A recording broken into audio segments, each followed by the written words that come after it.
Society 13 Podcast Network.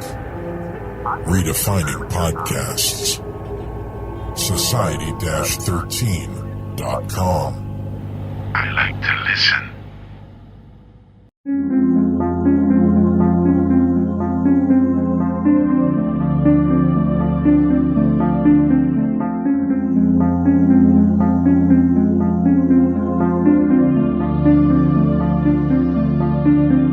History tells the story of the world and of our lives.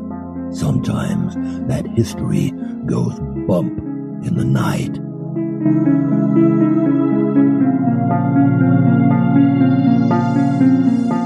Broadcasting from the center of oddity and the supernatural in Central Florida, it's the History Goes Bump podcast.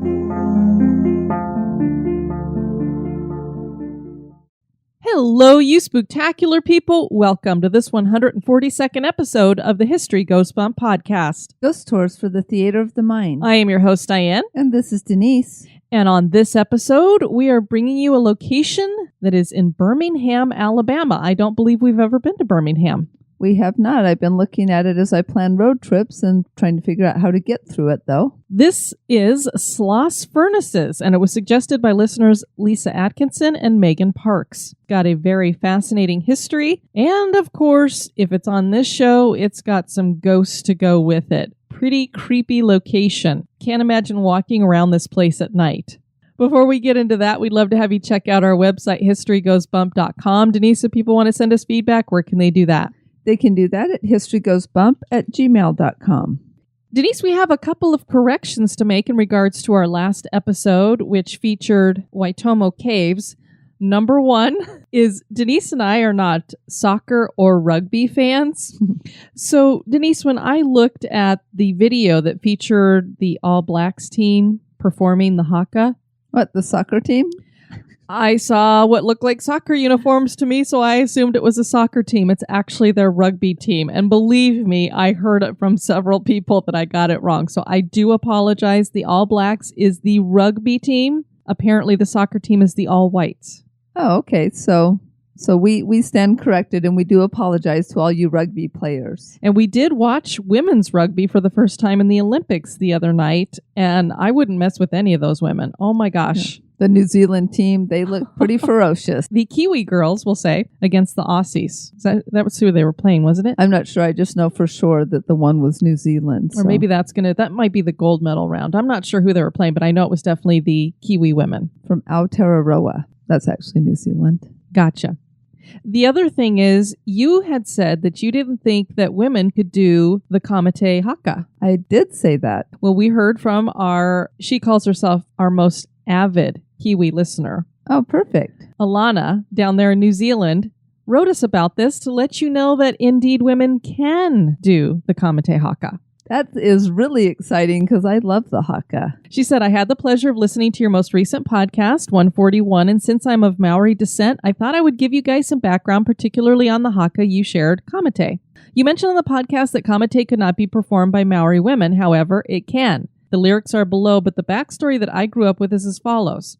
A Maori chief named Te Rapara was being pursued by his enemies. He came to another chief named Te Warangi and asked for his help and protection. Te Warangi agreed and hid him in a kumara pit with his wife sitting on the entrance. Because of the customs at the time, this was pretty strange for a couple of reasons. Number one, at the time, custom would have stated that no male should ever place himself in a position beneath the genitals of a woman. That's where we were talking about the flower? Yes. Number two, the female organs were believed to have a shielding effect, which, if I interpreted it correctly, either of these seemed to be the reason briefly stated as to why women couldn't perform this haka. And I believe that was the point we were making. Of course, in order to survive, Te Rapara was willing to forego these customs. He muttered, Kamite, Kamite, which means I die, as his enemies came closer. But Te Warangi told him he had fled another direction, and as he heard them leave, Te Rapara whispered, Kaora, Kora, I live. This happened once again as the pursuers didn't believe Te Warangi, but after he convinced them Te Rapara had in fact run away, he came out of the pit into the sunshine and exclaimed, Kora, Kora, Tene te gata, pahura, hura, nana, ne, Aitiki, mai, wakawiti te ra. I live. This is the hairy man who has fetched the sun and caused it to shine again. The hairy man was, of course, Te Warenge, who was an exceptionally hairy man according to the tales. This is how Kamite was effectively birthed. This haka can be performed by both males and females, although in the media we see mostly men performing this, such as the New Zealand rugby team, the All Blacks. So it's a common misconception that women can't perform it. An example of women performing the kamite is at the funeral of Dame Te, oh my gosh, this is a heck of a name, Aterangi Kahu, the Maori queen, and I know I probably butchered that, in August 2015. Mount Tapiri was alive with many men and women performing all sorts of haka, including kamite, to pay homage and respects to her on her burial day. There are many haka that have been written for only men or only women to perform. However, there are no rules stipulating that the kamite haka can't be performed by both sexes. The main rule during any performance is that women are not to stick their tongues out in a pukana, but rather open their eyes very wide and make a grimacing, intimidating face. Additionally, women are not to slap their legs or arms as roughly as we see the men doing so. Again, we should lightly tap our legs or forearms, doing a similar action as the men, but not as forceful. I hope that this is helpful to you guys in giving you more of an understanding about the Maori heritage and culture. And I also would like to say thank you so much for featuring New Zealand on your podcast this week, as well as for mentioning my culture and heritage.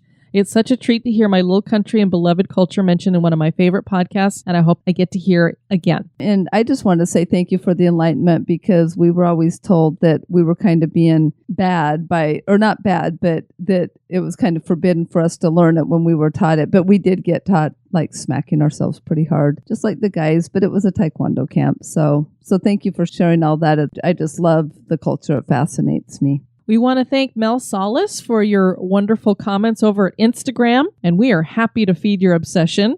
Cricket asked on the fan page why the intro music was so comforting. And I said, it's to lull you before we get you. Also, we're like Black Widows. Actually, we hear from a lot of people that they think it's creepy. So it makes us wonder about you, Cricket, if you think it's comforting.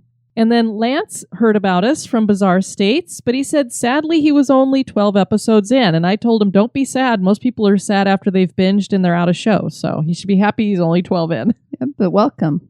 We want to welcome to the Spooktacular crew, Erica with a K. Hello, Erica with a K. Andres. Hey, Andres. Amanda. Hey, Amanda. Raymond. Hey, Raymond. And Jess. Hey, Jess. Denise, are you ready to go to Sloss Furnaces? I most certainly am. Let's do it. All right.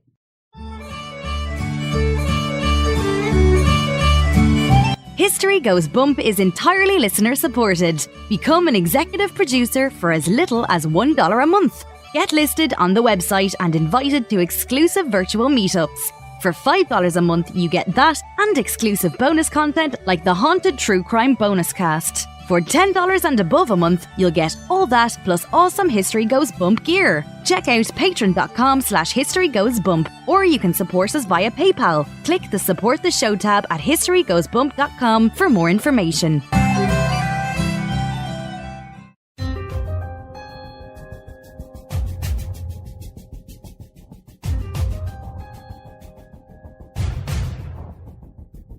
History is full of oddities, curiosities, mysteries, and the truly bizarre. Welcome to This Moment in Oddity.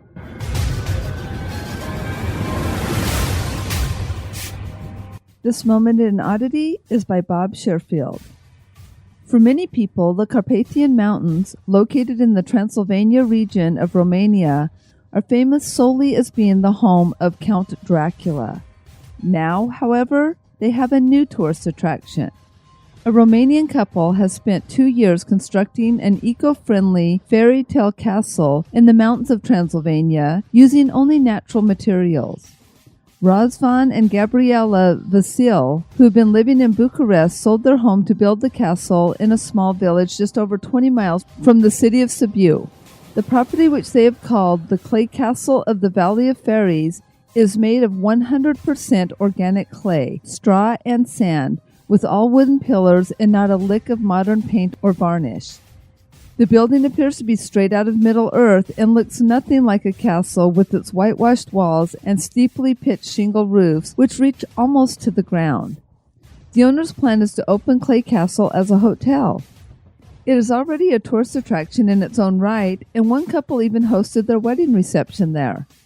Their enthusiasm for ecology also extends to heating the property, as the tin rooms will be kept warm in the harsh winter months with traditional wood-burning fires. The owners haven't yet explained how they'll keep the rooms cool in the summer. Warm or cold, the fairy-like clay castle certainly is odd.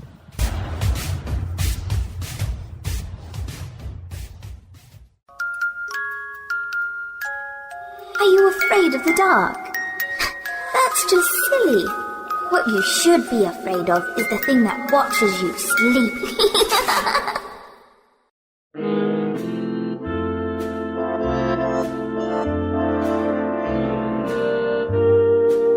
This day in history.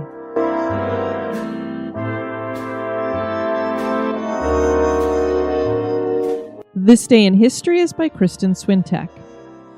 On this day, August 12th, in 1960, Echo 1, NASA's first communications satellite, is launched from Cape Canaveral, Florida. The satellite measured 100 feet, or 30.5 meters in diameter, was designed by the Space Vehicle Group of the NASA Langley Research Center, and was constructed by General Mills of Minneapolis, Minnesota. A communications satellite's function is simple: send data into space and beam it back down to Earth. To accomplish this, Echo 1 essentially worked as a giant 10-story tall mirror that a signal could bounce off of easily. It was the first satellite to facilitate two-way live communication. President Eisenhower delivered the first live voice communication via the satellite.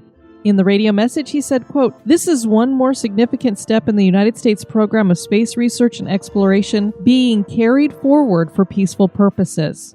The satellite balloon, which has reflected these words, may be used freely by any nation for similar experiments in its own interest. End quote. The Echo 1 was involved in many firsts, including the first coast-to-coast telephone call using a satellite, and the first image transmitted via satellite, which was a portrait of President Eisenhower. To communicate with the Echo 1, Bell Labs created a 50-foot antenna. While calibrating the antenna, radio astronomers Arno Penzias and Robert Wilson detected cosmic microwave background radiation, which was the first solid evidence of the Big Bang. Penzias and Wilson later won the Nobel Prize for this discovery. Even though the satellite was incredibly durable, surviving a meteor shower, it was still susceptible to sunlight. The sunlight was strong enough to move the satellite around, pushing it back into the Earth's atmosphere. On May 24, 1968, Echo 1 burned up on re-entry.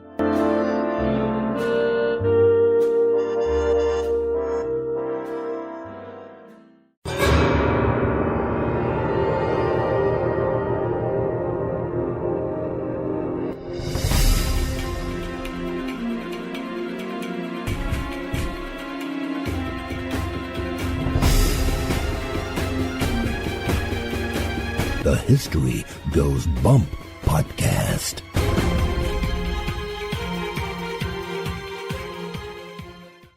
Birmingham, Alabama is one of the more well-known southern cities.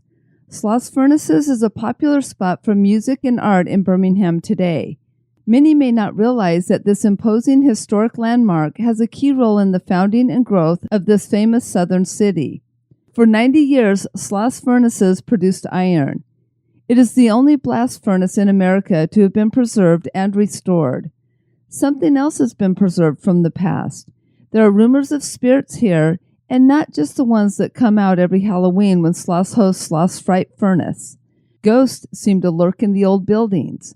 Join us as we explore the history and hauntings of Sloss Furnaces. The Industrial Revolution began in Britain in the 1700s. It was a time when handmade products moved to factory production by machines. This was the beginning of innovation. Coal and iron ore were a central piece of industrialization. As the Industrial Revolution took off, so did iron production. The Industrial Revolution took a foothold in America during the War of 1812, when an embargo was set that would prevent exports from and imports to America. In 1825, a new Iron Age began. The construction of bridges, railways, ships, and even items such as window frames fueled this new era. Iron was made by smelting iron ore, which was heating it up to its melting point, and then casting it into ingots called pigs. The result was called pig iron. This pig iron could be melted and poured into molds to make a variety of things. Coal was turned into coke to use for smelting, which prevented the iron from becoming brittle. There were two kinds of iron made, cast iron and wrought iron. And a fun fact is that iron is the fourth most common metal in the Earth's crust. Oh, wow. Coal, limestone, and iron ore were beneath Birmingham, Alabama, so it was natural for it to become an industrial center. Birmingham is the only place in the world where these three elements are found together in these amounts. The city is located at the crossing of two major railway lines, the Alabama and Chattanooga Railway, and North and South Alabama Railway, in the foothills of the Appalachian Mountains. The city grew so quickly at its beginnings that it was dubbed the Magic City. But the city is known for more than just its industrial production. It really was the cradle of the civil rights movement. Martin Luther King Jr.'s brother was a pastor in the city, and events like the Freedom Riders being attacked on a bus there by the KKK in 1961, demonstrations in 1963 led by King, and the bombing of a church that killed 4 schoolgirls solidified Birmingham's place in civil rights history. Bull Connor added to this with his actions to enforce racial segregation as Birmingham's Commissioner of Public Safety. Those actions became known internationally, and they helped push forward the Civil Rights Act of 1964. What were some of those actions? The use of attack dogs and fire hoses on peaceful protesters. I think everybody's seen videos of that, and we probably have some listeners who may have experienced that as well. Can't imagine getting hit full force with a fire hose. Birmingham was founded in 1871 by the Ellington Land Company. The shareholders of this company were the founders of Birmingham and included Southern entrepreneurs. Colonel James Wither Sloss was one of those men. Sloss was born in 1844 to Joseph and Clarissa Sloss in Mooresville, Alabama. He was not well educated and decided to apprentice as a bookkeeper at a butcher shop. In 1842, he opened a general store. He married Mary Bigger at that time as well.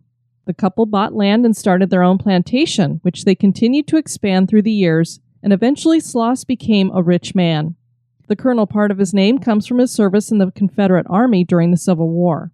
He became president of the Nashville and Decatur Railroad after the war in 1867.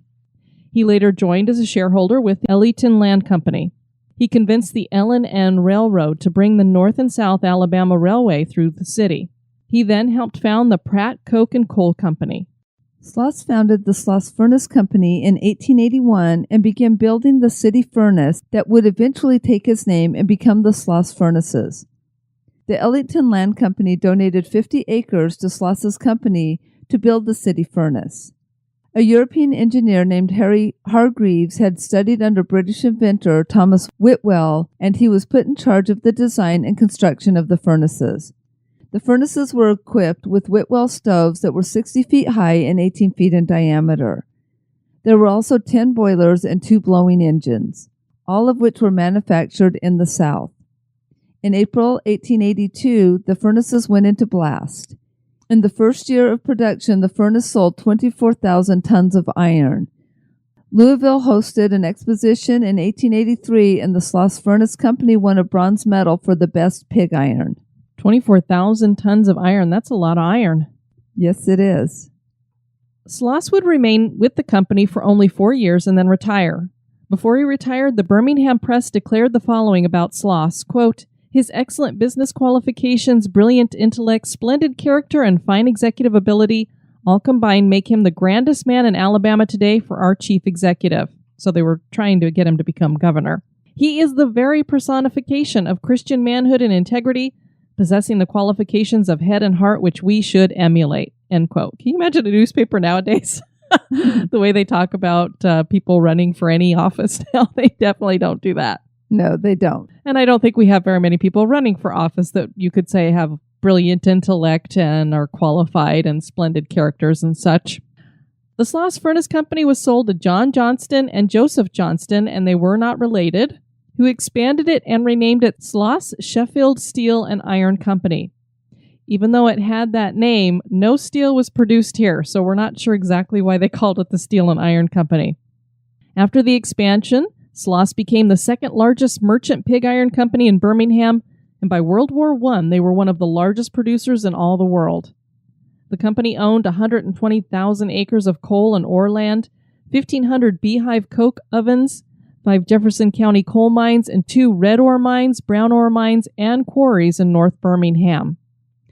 And another fun fact is by 1941, when America entered the war, nearly half the labor force was employed by the iron and steel and mining industries, and more than 2/3 of the industry's workers were African American. Despite the large amount of black workers, Sloss was a segregated workplace. The company was also set up in tiers with only whites in the positions of management, accountants, chemists, and engineers at the top, and all the black labor gangs were at the bottom. Working at Sloss Furnaces was tough. Men could barely see in front of them because of the dark conditions created by the smelting process. The heat from those processes would reach well over 100 degrees. The work was labor-intensive as men shoveled coal as quickly as they could to fuel the furnaces. Most workers were immigrants with few other options to feed their families. Makeshift barracks were all they had to sleep in, and there were no labor laws in place or unions to protect them. And then there was James Slag Wormwood, who was a foreman at Sloss Furnaces. He was in charge of nearly 150 men, and he was not a benevolent boss. Slag would let them have very little sleep before he was banging on the walls and ordering them back to work in conditions that were not only unbearable, but unsafe. Slag was the type of guy who was not only a jerk, but he liked to impress his colleagues. One of the ways he accomplished that was by forcing his workers to perform dangerous tasks just because he could. The result was the death of 47 men under his watch. That's not bragging rights. No, that's like stupidity, you're the biggest jerk I've ever met rights. It just blows your mind because nowadays, I think most companies in their back offices have signs that talk about how many days without an accident. So you're looking at this going, this isn't just accidents. 47 men died. Because of things he asked them to do that weren't safe. That number was 10 times more than any other shift in the history of Sloss. Can you imagine? It makes you wonder why somebody didn't kind of say, yo, sir, get over here, Mr. Slag, let's have a chat. Apparently the workers didn't cross them and the upper management didn't cross them either, I guess. Because it doesn't behoove you not to have workers. You need their bodies, so they're not doing you any good dead. Slag left his workers hungry and tired. One would not blame those workers for wanting to end their hell on earth. And some think they did. Good for them. One day, old Slag lost his footing at the top of the highest furnace and fell to his death. Was Slag just clumsy that day? Perhaps overcome by methane gas? Probably not. Slag never climbed to the highest furnace. In all his time at Sloss, he had never climbed up there. The likely scenario is that the workers revolted, grabbed Slag and dragged him to the uppermost heights, and then threw him over to his death. The Sloss Furnaces that we see today has no original part of the first furnace complex still standing. During the early 1930s, the complex was mechanized and the furnaces were rebuilt, doubling the production of the facility. The oldest building dates back to 1902, and there are 40 buildings here. The blower engines date to 1902, and the steam boilers are from 1906 and 1914. 2 slag granulators were installed in the 1940s, and by the 1950s, the blower engines were replaced with turbo blowers. The site closed for production in 1970. In 1977, Birmingham voters approved a bond to help stabilize the historic structures. In 1981, Sloss Furnaces was named a National Historic Landmark. Today it serves as a concert venue, a festival location, has an innovative metal arts program, and is a museum. Tours are available. Sloss Fright Furnace opens for Halloween and offers some cool chills in a very creepy location. But it's not just the old buildings and smokestacks that give this location its creepy vibe. There really seems to be something haunting Sloss Furnaces, and it's no wonder with all the deaths that occurred here, the unbearable conditions, and that horrible work boss Slag and his mysterious and horrible death. It wasn't long after Slag's little mishap that strange things started happening. Accidents became rampant, and there were so many on the graveyard shift that the company decided to no longer have that shift. One worker had a shirt get caught in a large flywheel, and he was pulled into the gear and killed. Oh, I can't even think of a worse way. Many blame Slag for most of the paranormal activity. People claim to feel an evil presence and have even seen a shadowy figure that has been described as demonic in appearance. As Slag's legend has grown, so have the reports of supernatural happenings. A night watchman was quite shaken one evening while he was walking the grounds. He was violently shoved from behind, and when he spun around to see who had attacked him, he saw no one. Then he heard a disembodied voice scream, "Get back to work." The watchman was lucky that he was only pushed. Another man claimed that he saw this shadowy presence that was the most evil thing he had ever seen, and he described it looking like a demon. I mean, I don't think anybody really knows what a demon looks like, but it was what he thought it would look like. Before he could react or run, he felt fists hitting his body. The attack was quick, but the effects were a bit more lasting. The man lifted his shirt and found burn marks where the punches had connected with his body. That workman never worked at Sloss again. Can you imagine? I've heard of people being scratched or bitten, but burn marks because you were being punched?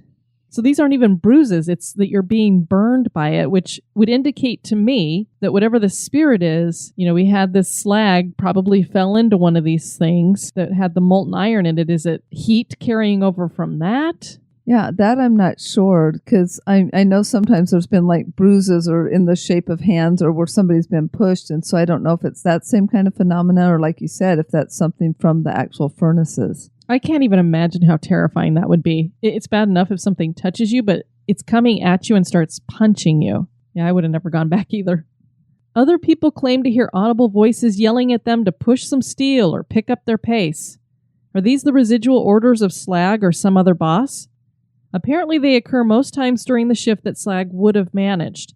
So that makes you think it would be him. And that it would be more of a residual, because if he's intelligent when he's yelling those things, or whoever this is, or whatever it is, I wouldn't think that they would be yelling something that would be in regards to work, because there's no work going on here. Right. So that seems more residual, but the punching and everything, that's definitely intelligent because it's interacting with you. And I don't know that this thing is necessarily Slag. I've heard people say if somebody's a jerk in life, they'll be a jerk in death. But I don't think you could take on being demonic or evil necessarily in your presence. So I'm wondering if there's something else there too. Well, and he was so nasty in life, who's to say he didn't have something evil already connected to him then? That's a good point. He could have had something maybe possessing him or what have you. You could see why he'd be angry if he thinks they murdered him and he already obviously hated these men. One of the other ghosts here is the spirit of Theophilus Calvin Jowers.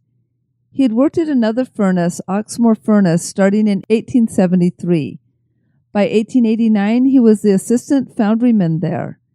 One of his jobs was to change the bells on the furnace, and on this particular day, he was trying to change the bell on the Alice furnace. He was walking around the edge of the furnace using a block and tackle when he lost his footing. He and the bell fell into the molten iron. Workers ran to his aid, but not much was left of him. The Birmingham Age reported, quote, "A piece of sheet iron was attached to a length of gas pipe, and with that instrument his head, bowels, 2 hip bones, and a few ashes were fished out," end quote. Jowers' apparition was seen soon after near the furnace. It was not unusual to see his spirit in places too hot for humans. The Alice furnace was torn down in 1905, so Jowers' spirit moved on to another furnace at Oxmoor. When that one was taken apart, he decided to relocate to Sloss Furnaces for some reason. Jowers' son John claimed that he saw his father's spirit walking through the hot furnace there one day. Yeah, my question was going to be, how do they know that it's this Jowers person, but his son apparently has identified him? And it would have been quite a while ago because he died back in the 1800s. Just weird that a spirit would relocate itself to another furnace. It's like that's where he was comfortable, so he saw another one that was still up and running, and he goes, okay, I'll go over there. Yeah, or maybe there's something about the energy of a furnace that helped him manifest. Who knows? We had one of the members of our Spooktacular crew, I think it's David, had asked if anybody had heard of ghosts that have haunted multiple locations. Several people, including myself, had pointed out some of the famous ghosts out there seem to haunt more than one, like Marilyn Monroe and Elvis. And then it also was pointed out that we have the Lady in White, who seems to haunt a whole lot of locations. I don't necessarily think that the lady in white is always the same lady in white. I think they're all different ladies in white, which is just a fascinating phenomenon. But this Jowers, apparently you could say that he haunted more than one location, because he would have been over at this Alice Furnace at the Oxmoor, and now he's at Sloss Furnaces. So there's 2 locations that he has haunted, one of which I don't think he had any personal connection to when he was living. You know, it would be easy to explain this all away as overactive imaginations, if not for the fact that the Birmingham Police Department has reports of over 100 times that they've been called out to the property. And those are just reports that they have recorded, that people have called them and reported. So there's been a lot of activity there, and a lot of people have experienced activity there. These reports detail unexplained activity. Sloss Furnaces has been featured on Ghost Hunters and Ghost Adventures. So I don't know that I've seen either one of those episodes, so I'm not sure if they caught anything, but it's obviously famous enough location that they wanted to check it out. I had actually never heard of it, so thank you, Lisa and Megan, for suggesting it. Yeah, I'd never heard of it either. And as I've been researching, because I knew I wanted to stop in Birmingham, so now I have something I definitely want to stop and see. Well, and this is really popular, I guess, for those festivals and concerts and such, so...